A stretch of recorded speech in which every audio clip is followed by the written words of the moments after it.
आता वळूया पुढील राजकीय बातमीकडे। भास्कर जाधवांच्या राजकारणातील निवृत्तीच्या संकेतानंतर नाराजीच्या चर्चा सुरू आहेत। भास्कर जाधवांनी भावना व्यक्त केल्या, ठाकरे दखल घेतील असं राऊत म्हणतात। वर्धापन दिनी मोजक्याच लोकांचं भाषण, त्यात भास्कर जाधवही होते असं राऊतांनी म्हटलं। तर भाषण करायला मिळालंच पाहिजे अशी डोक्यात हवा गेली नाही, मला भाषण करायला देत नाही म्हणून नाराज असा संदेश जातोय, अशी प्रतिक्रिया जाधवांनी दिली।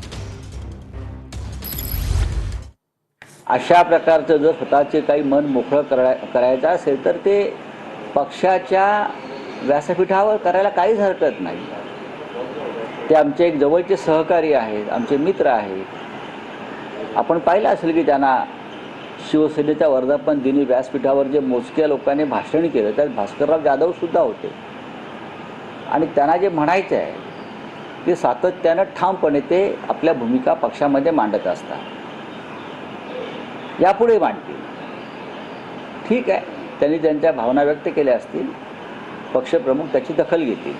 की कार्यकर्ते कमी होत आहेत म्हणून निवृत्ती घ्यायचं काहीच कारण नाही। 39 जागांपैकी मी एकटा निवडून आलो, परंतु शेवटी आता 8-8 वेळा निवडणुका जिंकल्यानंतर वेगवेगळ्या असं वाटतं की आता थांबायचा विचार करावा, यापेक्षा वेगळं काही कारण नाही। मला भाषण करायला पक्ष देतो की नाही देतो हे मला चांगलं कळतं। माझं भाषण होतं, माझं भाषण झाल्यानंतर संजयराव राऊतांचं होतं आणि उद्धव साहेबांचं होतं। त्यामुळं पक्ष मला भाषण करायला देत नाही म्हणून मी काहीतरी बोलतोय असा एक जो संदेश त्यांच्या बोलण्यातनं जातोय, त्याबद्दल मला सांगायचं आहे की मला एका गोष्टीचं भान आहे, माझ्या डोक्यात हवा गेलेली नाही की मला भाषण करायला मिळालंच पाहिजे, मी भाषण करणारा कोणतरी मोठा लागून गेलोय, हे अजिबात माझ्या डोक्यामध्ये नाही।